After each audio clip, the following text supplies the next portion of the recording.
everyone, it's Lauren. Welcome to my channel for those of you who are new.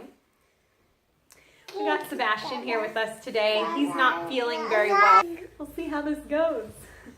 I've tried to film this video so many times. This video is my conversion story or reversion story. Let me qualify this whole story by first saying I don't believe that it is any one person that made me go one way or the other. So I don't have any resentments for any of the things that I did that shouldn't have happened. And at the same time, I don't hold anybody on a pedestal either.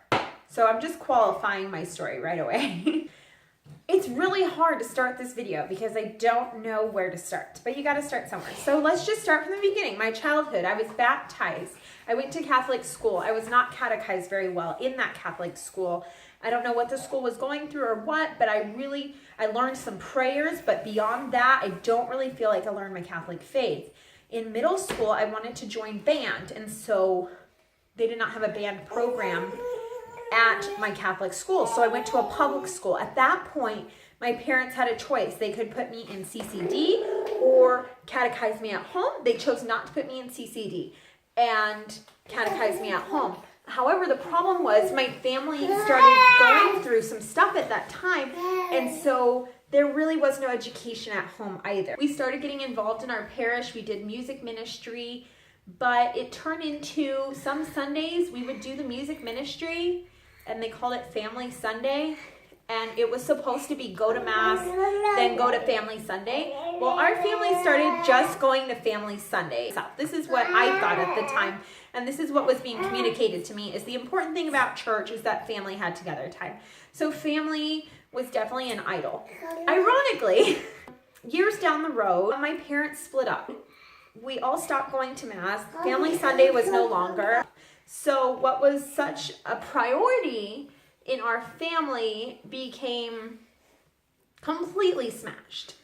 And my foundation for what I valued in life was just gone, because that's all church ever really was to me. It was just time to be with your family. Before I went to college, my grandfather asked me, Lauren, could you please promise me to go to church every Sunday that you're in college?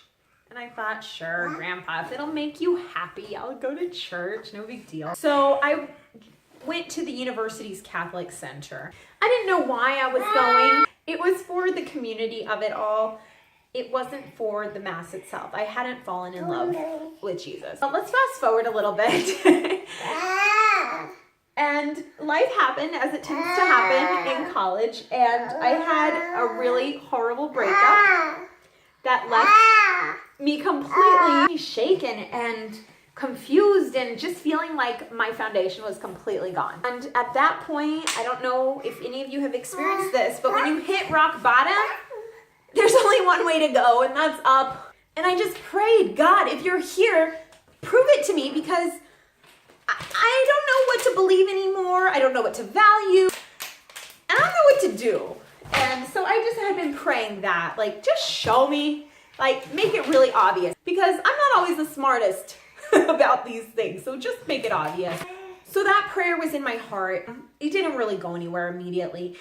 Went home to my hometown for the summer, and I met my now husband. Just to fast forward that part of our lives, we weren't in a good place, either of us, with our faith. But then, as I got to know my now husband much better, I realized that he did come from a background of knowing his faith, and faith being a very important part of his family's life.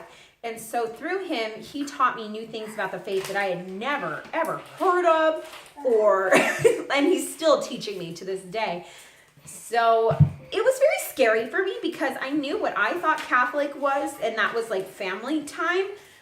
And then he's teaching me all these church teachings, and I'm like, wait, what? Like, do we go to the same church? So that was really confusing. And at that point, we were engaged to be married. So I was a little bit scared. I'm like, what did I sign up for here? So I was in Mass one day. I asked God, if you're here, show me. prove it to me that your real presence is in the Eucharist. If this faith, this Catholic faith is real, prove that to me.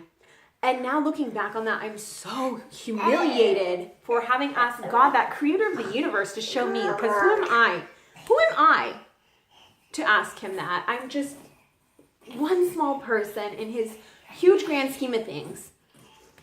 But you know what? He gave me the grace and he showed me. He lifted the veil for a brief moment. I don't know what to call it, but he lifted the veil and I saw his face hovering in front of the Eucharist. I had never seen anything so beautiful in my entire life. It literally took my breath away. I couldn't stand. I was in Mass, and it was right when the priest consecrated the host, and it just hovered and like came out towards me. I just fell to my knees and I could hardly hold myself up. I could hardly breathe. It was like all the facilities in my body were just shutting down. It was the strangest experience I've ever had in my entire life. And I will never forget it. But I asked God, if you are here, prove it to me. And if you prove it to me, I will stay here in this Catholic church and be your servant for the rest of my life. And that experience was so incredibly powerful. It shaped the rest of my life. From that day forward, I was changed. I couldn't go on living the same way that I had been before. It was so powerful. Baby went to sleep, and so we're completing the video now. He was so tired. I don't make this video to share something fabulous that happened to me.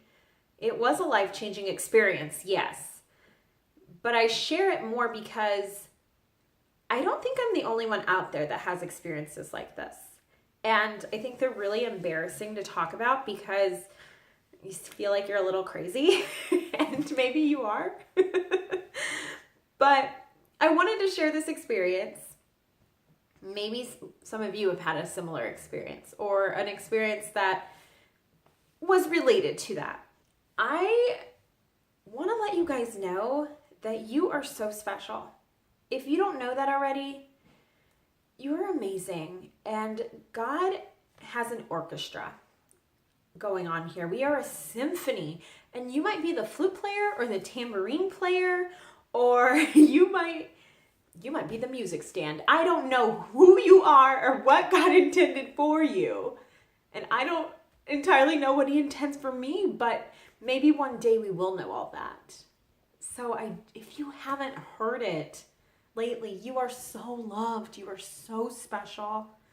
God loves you so much. And I am so grateful for each and every one of you. God bless you. Bye.